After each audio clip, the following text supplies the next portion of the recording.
Praise the lord. హల్లెలూయా.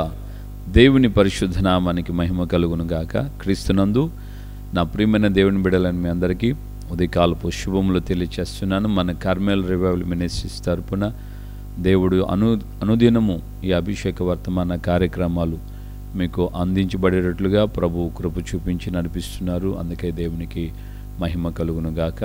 మీ అనుదిన ప్రార్థనలో ఈ పరిచయను కూడా మీరు జ్ఞాపకం చేసుకొని మీరు ఈ పరిచర్యలో ఈ విధంగా సహకరిస్తున్నారు. అనేకులు వింటున్నారు. వాక్యాన్ని లైక్ చేయండి, ఈ యొక్క వీడియోని అనేకులకు కూడా షేర్ చేయండి. ఆ విధంగా పరిచర్యలు మీరు సహభాగస్వాములు అవుతారన్న విషయాన్ని మర్చిపోక, తప్పక నువ్వు చేసిన దానికి యెహోవా నీకు ప్రతిఫలమిచ్చును అన్న మాటను జ్ఞాపకం చేసుకొని ఈ పరిచర్యలో సహభాగస్వాములు కావాలని ప్రేమతో కోరుకుంటున్నాను. Praise the Lord. హల్లెలూయా. మేము మీ వద్ద నుండి ఏ విధమైనటువంటి ఆర్థికపరమైన విషయాల గురించి మేము అడగట్లేదు. మేము మీ వద్ద నుండి కానుకలు కానీ దశమ భాగాలు కానీ మేము అడగట్లేదు. ఆ పరిచర్య కోసం, కానుకలు దశమ భాగాల కోసం ఈ పరిచర్య మేము చేయట్లేదు. దేవుడు మమ్మల్ని ఆయన మహిమతో పోషిస్తున్నాడు. మాకు ఏమీ తక్కువ లేదు. దేవుడు ఉన్నంత వరకు ఆయన సహాయం చేసి నడిపిస్తున్నారు. కాకపోతే ఈ వాక్యాలు అనేకులకు చేరేటట్టుగా మీరు షేర్ చేయాలని మాత్రమే మేము మీ వద్ద నుండి ఆశిస్తున్నాం. ప్రభు తోడుగా ఉండను గాక. ఆమేన్. హల్లెలూయా. దావీదుడైనటువంటి పౌలు గారు దెస్సలోనికీయులకి రాసిన పత్రికలో మొదటి పత్రిక 5వ అధ్యాయంలో ఆయన ఈ మాట అంటున్నాడు. ఏమంటున్నాడంటే, బలహీనులను ధైర్యపరచండి, అలాగే గుండె చెదిరిన వారిని ధైర్యపరచండి, బలహీనులకు ఊతమియ్యండి అని. బలహీనులకి ఊతమివ్వండి. దేవుని బిడ్డలారా, ఈ యొక్క ఉదయకాలం ముందు జ్ఞాపకం చేసుకో, దేవుని యొక్క వాక్యం మనకు తేటగా చెప్తుంది. కొంతమంది బలహీనులైపోతున్నారు. అలాంటి వారికి మనము ఊతమివ్వాలి, వారిని బలపరచాలి. బలహీనులకి మనము బలపరిచే రీతిలో మన మాటల ద్వారా కానీ, క్రియల ద్వారా కానీ, మన ఆలోచనలు చెప్పటం ద్వారా కానీ వారి జీవితాల్లో వారు అటు శారీరకంగాను ఇటు ఆధ్యాత్మికంగా రెండు విధాలుగా వారు పురుకొల్పబడేటట్లుగా, ధైర్యం తెచ్చుకునేటట్లుగా ఆ యొక్క పరిస్థితిని మనం కలిగింప చేయాలని దేవుని యొక్క లేఖనంలో మనం ఈ ఉదయకాలం గమనిస్తున్నాం. రాజు అయినటువంటి దావీదు కాలంలో ఆయనకి సైన్యాధిపతిగా యోవాబు ఉన్నాడు. యోవాబుతో పాటు వాళ్ళ తమ్ముళ్ళు కూడా ఉన్నారు. సో సైన్యము, శత్రు సైన్యం వారి మీదకి దండెత్తి వచ్చినప్పుడు గొప్ప సైన్యం, 2-3 దేశాలు కలిసి వచ్చాయి ఒకేసారి యుద్ధం చేయడానికి దావీదు మీద. అలాంటి సమయంలో యోవాబు అతని తమ్ముళ్ళతో యోవాబు మాట్లాడుతున్నాడు, నేను ఇటువైపు వెళ్తాను, నువ్వు ఇటువైపు వెళ్ళు. ఒకవేళ వీళ్ళ బలం నాకు ఎక్కువై నేను వాళ్ళ ఎదుట కొంచెం బలహీనంగా ఉన్నప్పుడు నువ్వు నాకు వచ్చి సహాయం చేయి. లేక నీ వైపు ఏదైనా బలహీనమై నీ వైపు శత్రువులు బలవంతులుగా ఉన్నప్పుడు నేను నిన్ను వచ్చి ఆదుకుంటాను. మనము యెహోవా కార్యాలు చేస్తున్నాం, ధైర్యం తెచ్చుకో అని సహోదరులు ఇద్దరు ఒకరినొకరు పురికొల్పుకున్నారు, బలపరుచుకున్నారు. సో ఆ విధంగా వారు వెళ్ళి ఇరువైపులా ఎవ్వరు కూడా, యోవాబు కానీ యోవాబు తమ్ముళ్ళు కానీ ఎక్కడ బలహీనత పొందలేదు.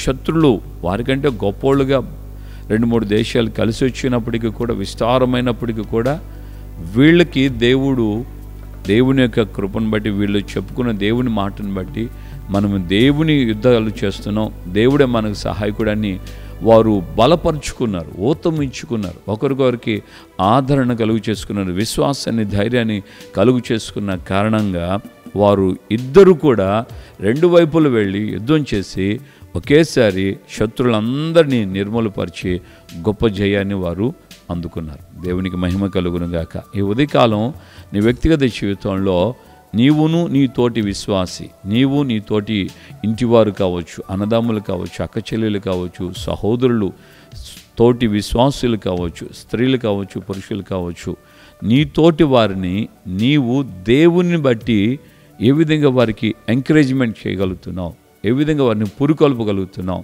ఏ విధంగా వారి జీవితాల్లో విశ్వాసాన్ని నింపగలుగుతున్నాం. ఒకవేళ నీ తోటి వారు విశ్వాసంలో బలహీనులై ఉన్నప్పటికీ, వారి వ్యక్తిగత జీవితంలో అధైర్యపడుతున్నప్పటికీ, వాళ్ళు దిగజారిపోయినటువంటి పరిస్థితిలో, వాళ్ళు తలకిందులవుతున్నటువంటి పరిస్థితిలో వారిని మనం ఏ విధంగా బలపరచాలి? వీళ్ళకి ఏమీ సీక్రెట్గా ఏ విధంగా వీళ్ళు ఏ పాపాలు చేశారో, ఏ దోషాలు చేశారో, ఏ విధమైన సాతాను క్రియలకు చోటిచ్చారో, ఏ విధంగా చేయకపోతే ఈరోజు ఈ విధంగా ఎందుకు జరుగుతుంది అన్నట్లుగా ఆల్రెడీ వాళ్ళు ముందే మన వాళ్ళు అంటుంటారు, చచ్చిన పామును ఇంకా చంపారు అన్నట్టుగా. ఆల్రెడీ ముందే వాళ్ళు వేదనలో, బాధలో కృంగిపోతూ, అటు శారీరకంగా కానీ ఇటు ఆధ్యాత్మికంగా కానీ వాళ్ళు తలకిందులు అవుతుంటే, మనోళ్ళు కొంతమంది సూటిపోటు మాటలతో వారిని మరింత కాస్త ఇబ్బంది పెట్టడం మనం చూస్తుంటాం. దేవుని బిడ్డలారా, ఈ యొక్క ఉదయకాలం ముందు దేవుని యొక్క దాసుడు పౌలు గారు సంఘానికి ఈ మాట చెప్తున్నాడు, బలహీనులకు ఓతుమివ్వండి. హల్లెలూయా.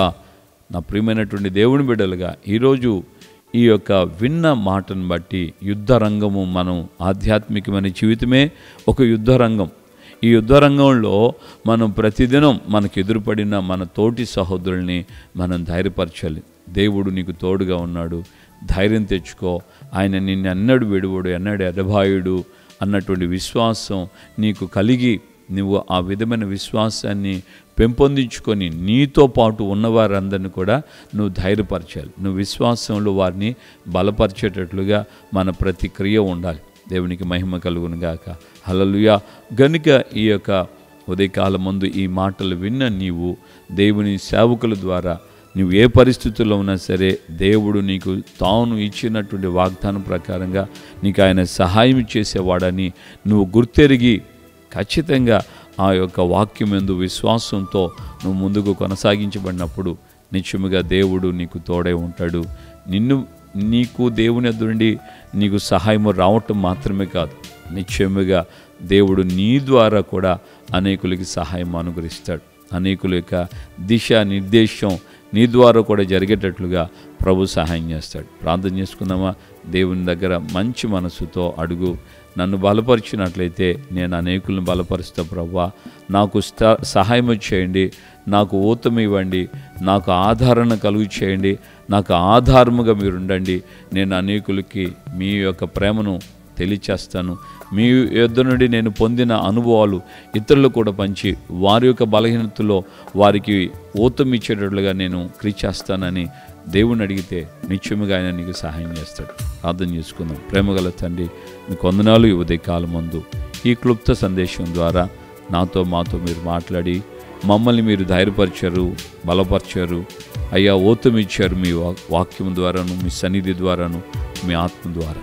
అలాగే మీ యొద్ద నుండి మేము పొందినటువంటి ఇదే అనుభవాలు మా తోటి వారికి కూడా మేము పంచుతూ మీ రాకడ రాజ్యానికి మేము మా తోటి వారందరూ కూడా సిద్ధపడినట్లుగా సహాయం వచ్చాయి.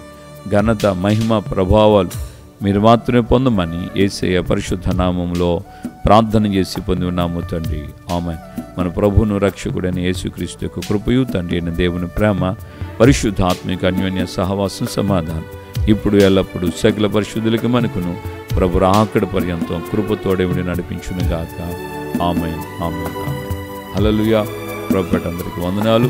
నిశ్చయం దేవుడు నిన్ను ఈ ఉదయకాలపు వర్తమానం ద్వారా, ఈ అభిషేకపు వాక్కుల చేత దేవుడు నీకు ఊతమిచ్చాడు. నువ్వు అనుభవించి అనేకులకు తెలియచేసి దేవుని యొక్క సన్నిధిలో నువ్వు కొనసాగించబడాలి, దీవించబడాలని, అనేకులకు నువ్వు దీవెనకరంగా ఉండాలని కోరుకుంటున్నాను.